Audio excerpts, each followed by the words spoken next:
invitación y a ustedes por estar acá escuchando de VIH a las 5:30 de la tarde. Espero poder retribuirles esa espera hasta esta hora. Voy a cansarlos con algunas diapositivas, pero ya les explico por qué es importante tener en cuenta algunos conceptos. Básicamente empiezo con esta diapositiva sobre uno de los puntos claves, y es que recuerden que la presencia de reservorios es lo que hace que no haya cura para el VIH. Si no hubiera reservorios, se podría curar hipotéticamente el VIH. Y eso hace que cuando ocurre una infección, una célula se infecta un CD4, este CD4 pues va a tener una activación, se integra el provirus del VIH y hace una activación, y esa activación produce más VIH, pero también produce una serie de respuesta inmunológica que es mediada por otras células que hacen, la destruyen, células linfocitos citotóxicos o CD8 y anticuerpos que logran controlar a estas células que pueden estar infectadas. Sin embargo, si la célula no entra en este periodo de producción de VIH, sino que entra en un periodo de latencia, pues este periodo de latencia hace que pueda escapar. Puede ser que en algunos momentos puede ocurrir que por algunos estímulos, pues básicamente algunas citoquinas como la interleuquina 7, ya se sabe que pues está relacionada con la posible reactivación. Algunas veces unas células CD4 no son capaces de controlar, y ahora está de moda los PD1 y los anti-PD1. Realmente en VIH todavía no está, pero para allá van a haber cosas interesantes. Pero por ahora, básicamente lo que quiero resaltar es que todavía esta parte de homeostasis o de control de esos reservorios latentes no se conoce muy bien, y eso es lo que podría plantear avances hacia dónde va la cura del VIH. Dentro de lo relevante de este año sí salió este artículo, que es interesante, y es encontrar y conocer un poco de dónde aparecen los reservorios, de dónde aparecen los virus. Es decir, hay uno de los temas que realmente siempre genera dudas, es cuando hay lo que llama una baja viremia o unas blips que se elevan, si esas viremias que aparecen por virus que no son controlados adecuadamente, es decir, que hay una supresión de la terapia antirretroviral, pero que los niveles de medicamentos no son suficientes y hay un rebote, o si esto ocurre por un fenómeno de activación de esas células latentes que están escondidas. Eso no es tan fácil de demostrar. Y esa es la importancia de este trabajo.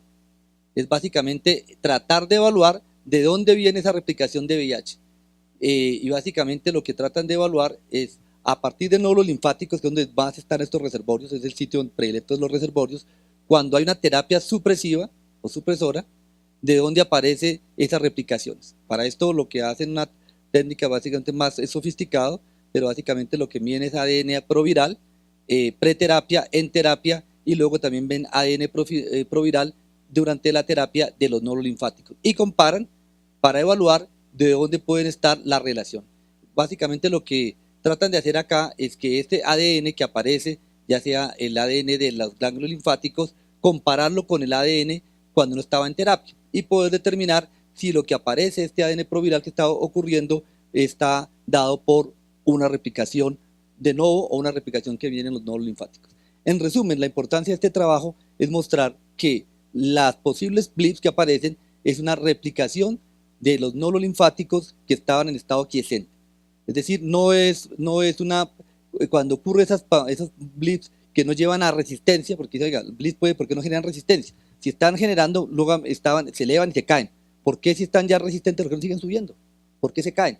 Y básicamente esto es una aproximación de por qué ocurre esa caída. Porque básicamente es una reactivación de ADN guardado o ADN proviral de los nódulos linfáticos. Y esa es la importancia de esto, uno de los artículos que tomé, o mejor un abstract que fue publicado en el CROI, que es un punto importante y probablemente va a tener un impacto adicional hacia la cura del VIH.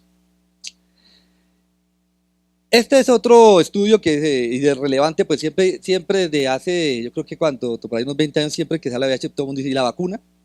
¿Qué pasa con la vacuna? Y además siempre sale un artículo en la prensa que se habla de la vacuna, y entonces siempre sale alguna cosa. Y efectivamente, pues han habido como dos momentos de hitos en vacunas, uno como en el 2009, en el cual se encontró una vacuna que efectivamente sí protegía, pero solo protegía al 30%, 29%.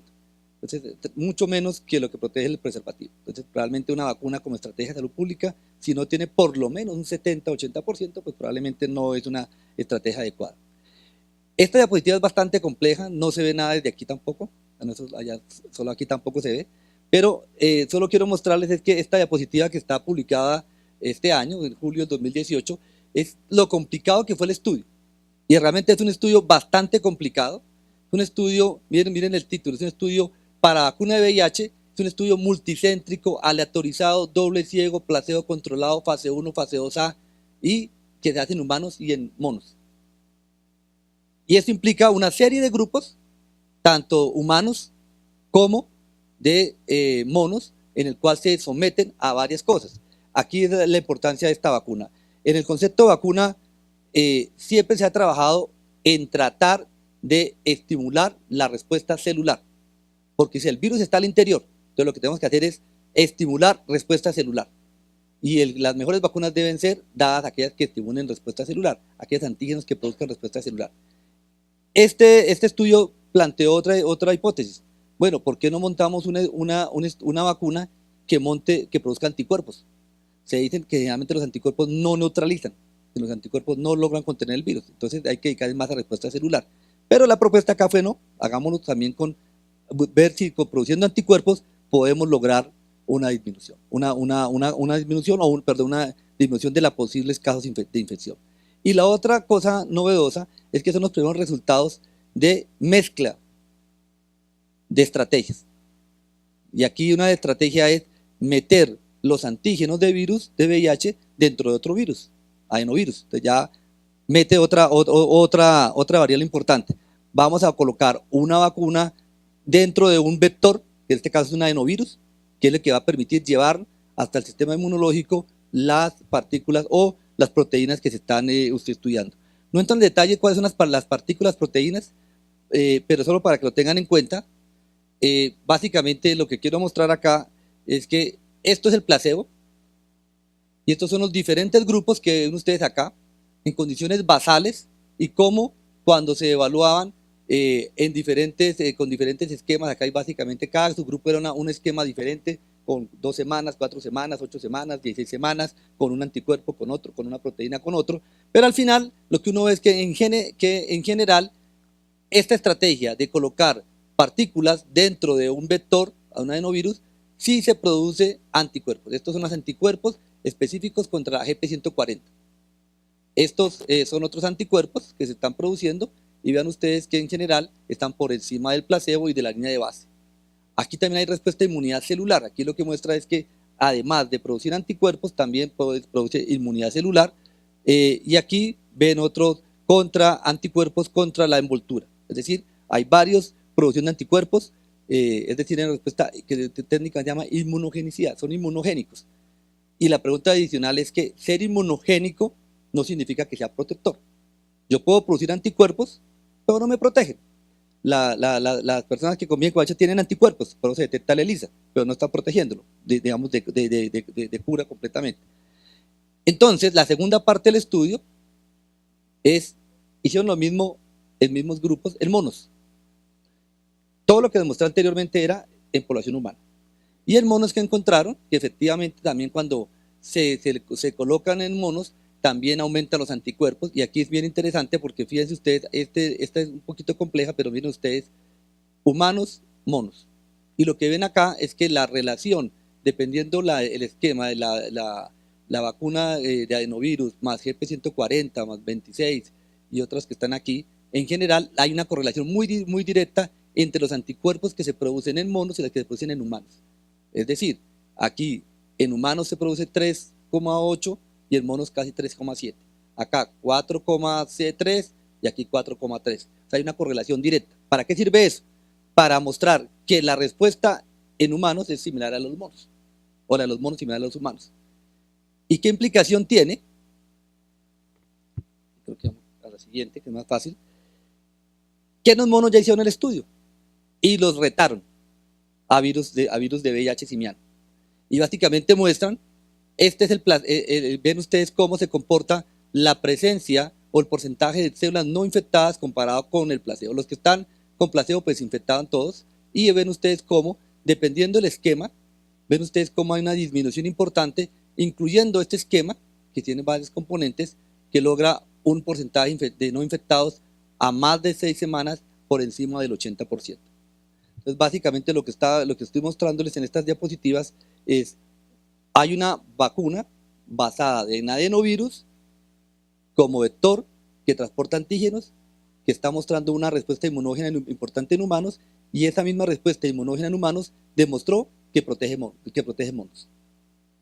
¿Qué viene? Que ya está, es lo que viene este año, está corriendo el estudio, es un estudio fase 2 en humanos, para evaluar si lo que se ve aquí en monos se ve en seres humanos, es decir, que realmente hay una eficacia protectora por encima del 80%. Es decir, este es un avance, probablemente no es la parte final de una vacuna, pero es un gran avance entre el estudio de vacunas. Y creo que este es un tema relevante publicado este año. El otro tema que se ha venido hablando desde hace un buen tiempo es la prevención, y básicamente tenemos en cuenta que la prevención, podemos utilizar tratamiento como prevención. Recuerden que hasta hace poco tiempo utilizábamos solamente tratamiento para mejoría o control de la persona infectada. Pero sabemos que el tratamiento también se puede utilizar como prevención. ¿Cómo? Cuando una persona que convive con VIH se le da tratamiento, la probabilidad de transmitir a otras personas disminuye. Entonces sabemos que, y es uno de los argumentos importantísimos de tratar tempranamente, no solamente proteger al individuo del deterioro inmunológico, sino también que la persona que convive, al estar indetectable, evita la transmisión a otras personas. Y es una estrategia efectiva, que es la que ustedes ven acá, trata de mostrar esta diapositiva, en cómo acá, si está como prevención tratado, pues la probabilidad de transmisión disminuye. Ahora bien, también tenemos la profilaxis preexposición, que también ya no es novedoso, que es básicamente administrar medicamentos a personas sanas para evitar que se infecten. Es el concepto de preexposición. Y también el posexposición, que es de que tampoco es nuevo. Pero me voy a centrar en estos dos, pero no en el concepto, porque el concepto ya no es novedoso, y el doctor me invitó a hablar de lo novedoso, de lo relevante, ¿cierto? Entonces, ¿lo relevante qué es? Lo relevante hay que dos o tres cositas que sí me parece clave. Una es que desde hace un tiempo se plantea diagnostique y trate. Ya también es una, ya eso no es novedoso tampoco.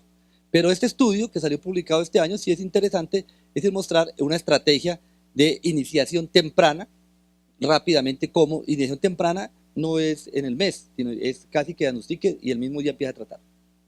Y ven ustedes cómo, en la experiencia en San Francisco, cómo rápidamente empezar a tratar ha ido disminuyendo, y ven ustedes cómo el tiempo de tratamiento desde la primera visita para iniciar la terapia, en el 2013 era 27 días, 2014 17 días, 2015 6 días, y para el 2016 era un día.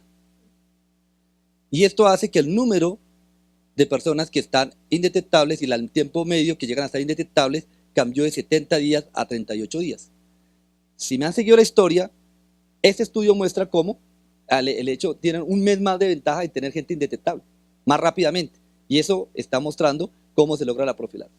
Entonces, claramente es empezar a cambiar el paradigma. Ojo, no es que no se haga todo el approach del grupo y todo el acompañamiento, es hacerlo de una vez. No esperar, como ustedes ven ahí, y eso que aquí los tiempos no eran malos, ¿no? Como ustedes ven, el 70 días, pues 27 días no era un tiempo malo para empezar. Aquí ya estamos hablando de empezar rápidamente y empezar y cómo logra disminuir. Entonces creo que ese es un punto importante, y es básicamente, especialmente en algunos grupos que aquí no está en el detalle todo el estudio, pero lo saqué para tenerlo en cuenta. Justamente en la población más vulnerable fue la que más se benefició. Es decir, tenemos que acelerar el proceso de diagnosticar, tratar e iniciar de inmediatamente. Otros datos acerca de los estudios PrEP, porque como les digo, ya esto nosotros desafortunadamente en Colombia no lo tenemos todavía, no está reglamentado, y aquí estamos viendo lo que se pregunta a la gente que lo empezó hace 3 o 5 años. ¿Qué pasa con las personas que empiezan sanas, que empiezan a tomar PrEP? ¿Será que tienen más efectos secundarios? ¿Será que les va a pasar algo?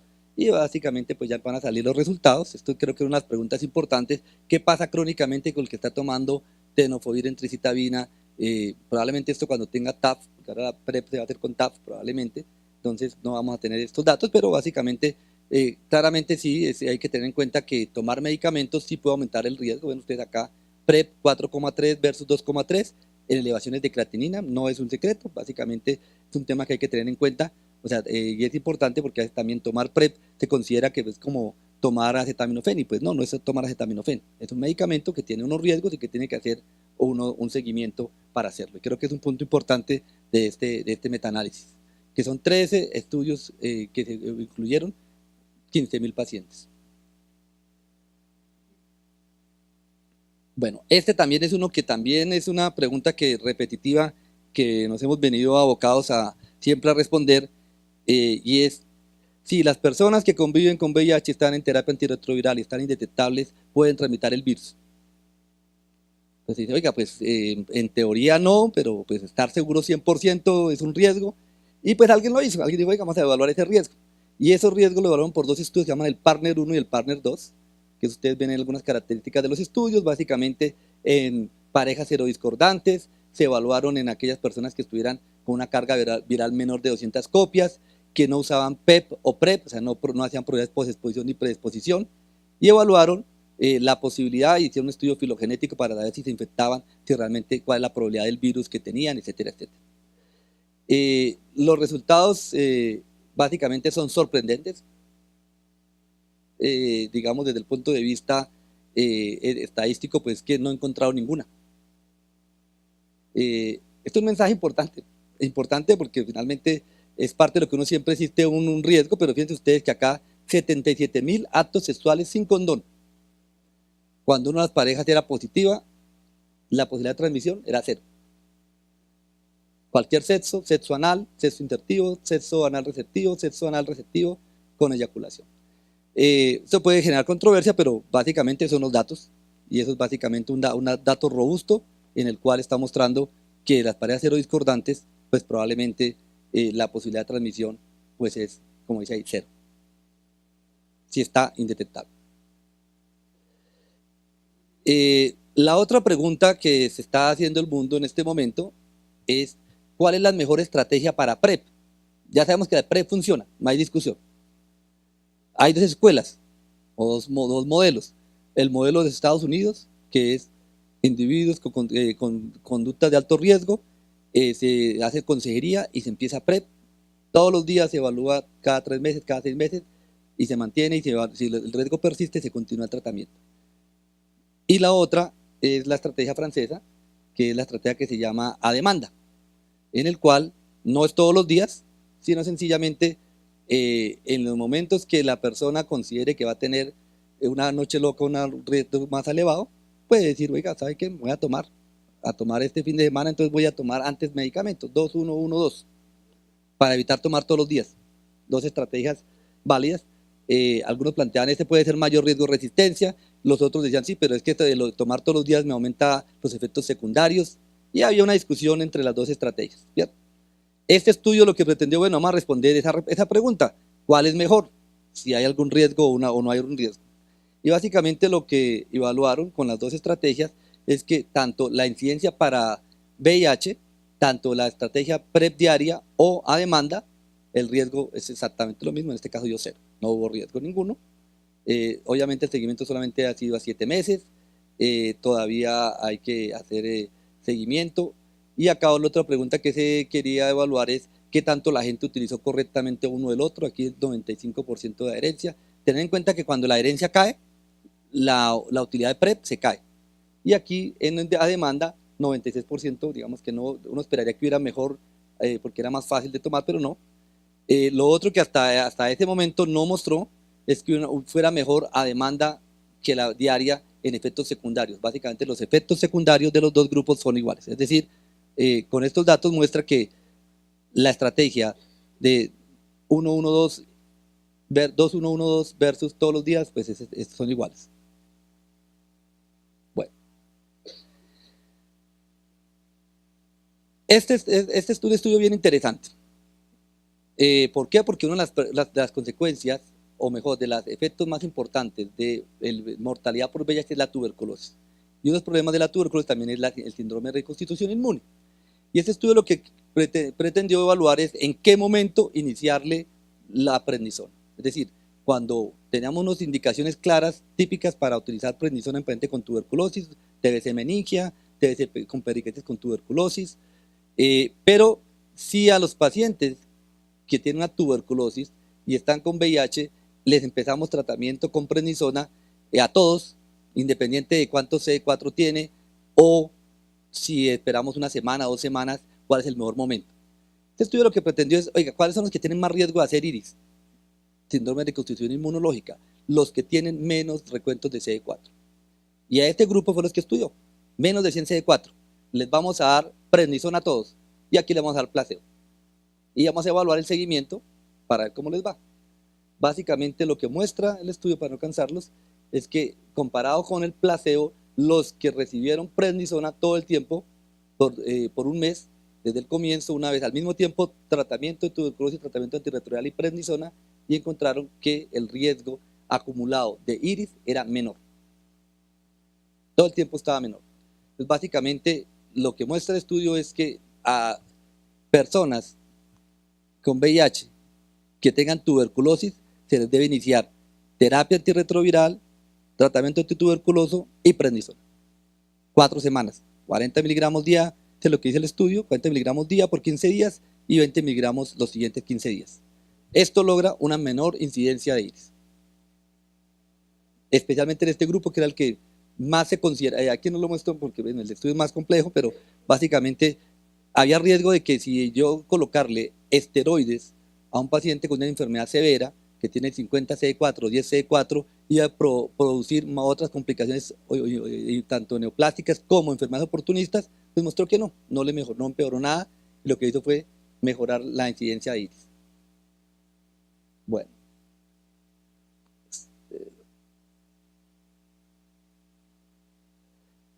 Este es un estudio interesante para mostrar que efectivamente en individuos que están incluso indetectables en su plasma o en su sangre, pueden tener cargas virales positivas en líquido cefalorraquídeo, y que eso está asociado a que algunas personas, a pesar de estar indetectables, pueden tener un deterioro neurológico, pueden para tener un compromiso neurológico, porque infortunadamente en el sistema nervioso central fueron un compartimiento que protege o separa el mismo sistema inmune y hace que puedan estar o tener la posibilidad de tener virus dentro del líquido cefalorraquídeo.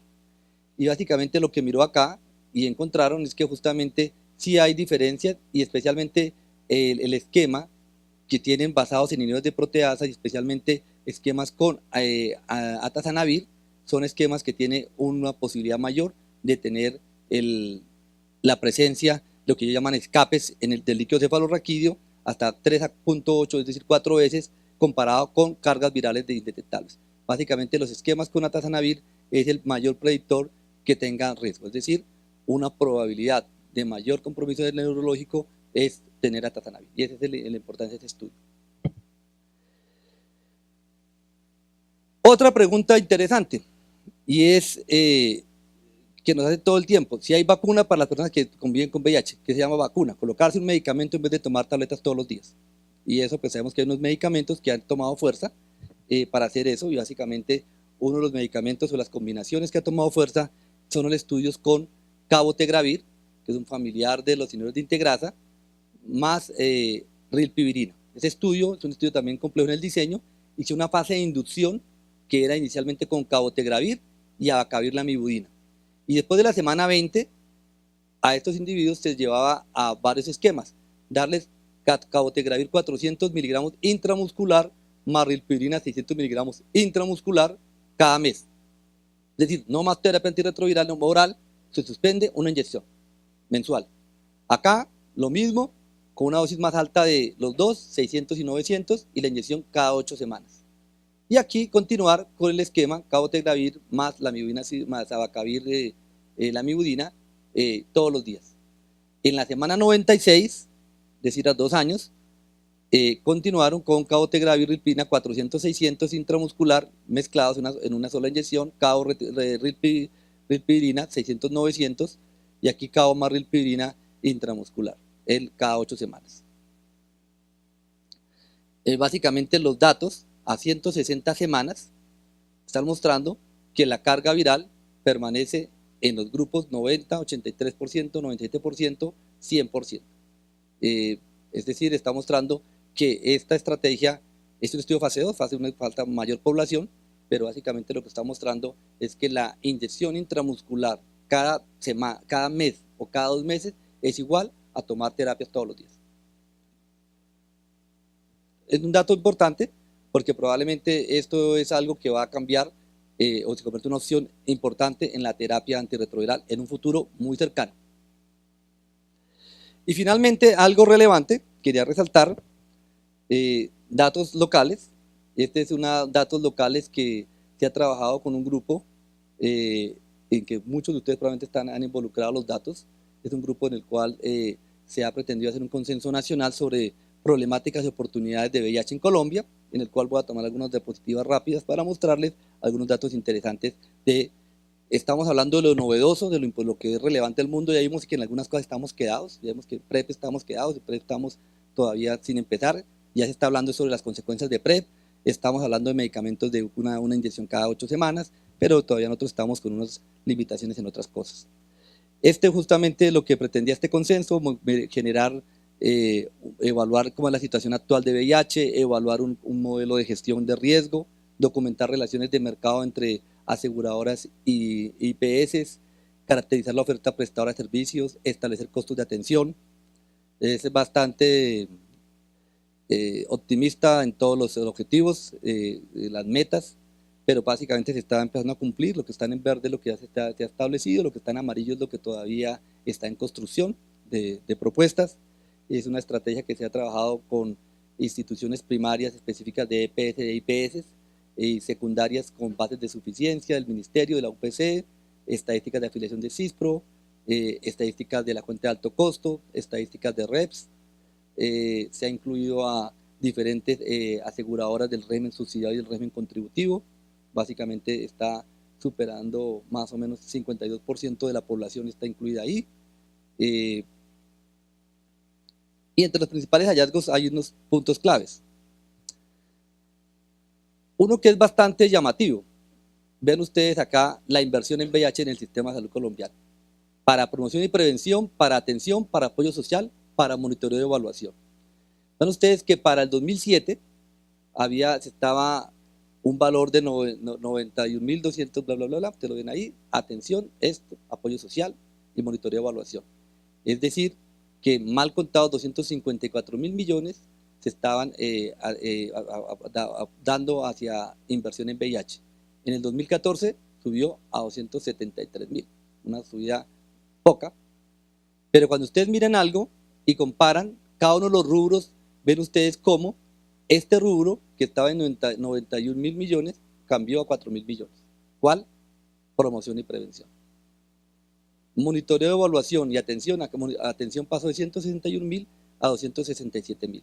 Es decir, hubo un incremento muy poco en este periodo de 7 años, y lo que hizo se planteó fue un cambio en el cual disminuye el rubro de manera importante de promoción y prevención de un 36 al 2%, a un aumento del 64 al 98%, y hay rubros que incluso, como apoyo social, no hay, monitoreo de evaluación 1%. Es decir, aquí tenemos una limitación importante de lo que estamos viendo en el país. Es decir, realmente pues no es que atención no sea importante, pero si no tenemos una política clara de promoción y prevención, pues va a haber una limitación clave en la epidemia. Y esto va de la mano con este planteamiento, con esta diapositiva. Recuerden que los planes territoriales de promoción y prevención están divididos en dos componentes. Las acciones de promoción y prevención colectivas que les corresponden a los entes territoriales y las individuales que le corresponden a las EPS. Para que esté incluida en las acciones de los entes territoriales, debe de estar incluido en los planes de salud de entes territoriales. Y lo que se muestra acá es cómo algunos están así para todos los departamentos, pero ven ustedes acá cómo para la mayoría de departamentos, muchos de los departamentos no tienen, incluso en algunos no tienen metas, por ejemplo mortalidad. No está incluida la meta de disminuir la mortalidad. Digamos que la más frecuente es la transmisión vertical, que es como la que se hace énfasis, pero por ejemplo en el Quindío, que hay una mortalidad importante, mortalidad 6.2, no hay ninguna estrategia para disminuir la mortalidad. Acá departamentos Atlántico 2.1, pero aquí lo proponen como una tasa de 0.26. Acá básicamente todavía hay limitaciones. Bogotá tiene pues unas metas un poco más estructuradas, pero vean ustedes que acá hay un problema, especialmente en que si no está en los planes de salud, probablemente pues no va a haber. Este plan termina en el 2019, si no se incluye en el plan del 2020 al 2024, pues no va a haber estrategias de promoción y prevención ni nada para las diferentes entes territoriales por los próximos 5 años adicionales. Este es un punto importante. Percepción del riesgo de la población general y otros grupos de interés. Estos son temas claves que salen de la encuesta sexual. Básicamente ven ustedes acá el inicio de las relaciones sexuales en Colombia pues ha ido disminuyendo. También hay un punto clave que ONUCIDA recomienda, en los cuales en Colombia todavía no tenemos datos. Básicamente recuerden que ahí se habla de poblaciones clave y poblaciones vulnerables. Colombia ha dedicado esfuerzos para optimizar la atención y la promoción en poblaciones clave, pero en las poblaciones vulnerables que están ahí, dadas por ONUCIDA, pero realmente nosotros hemos hecho poco. Y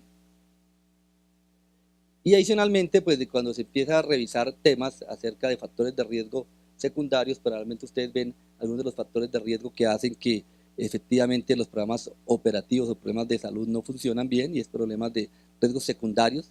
Yo coloco este como uno del más importante. Desafortunadamente el factor de riesgo que es prima por encima de eso, no hay que hacerle OR, ni riesgos relativos, ni ninguna cosa.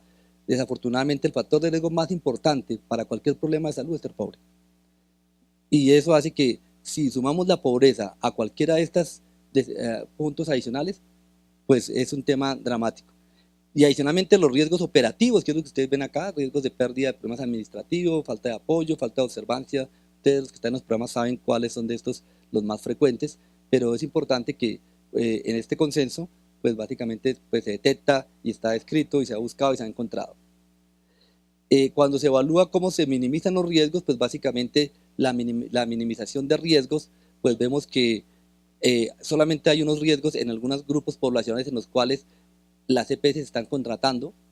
Ustedes ven acá, probablemente la mayor es la de mujeres gestantes, se hace una búsqueda activa, pero en el resto de grupos poblacionales que pueden tener un riesgo importante, incluyendo los diagnosticados con otra ITS, ven ustedes que solamente un 42% de las EPS contratan estrategias para cumplimiento de ITS. Y aquí para abajo pues ven que no hay ninguna, hasta 0, 8%, 17% de datos.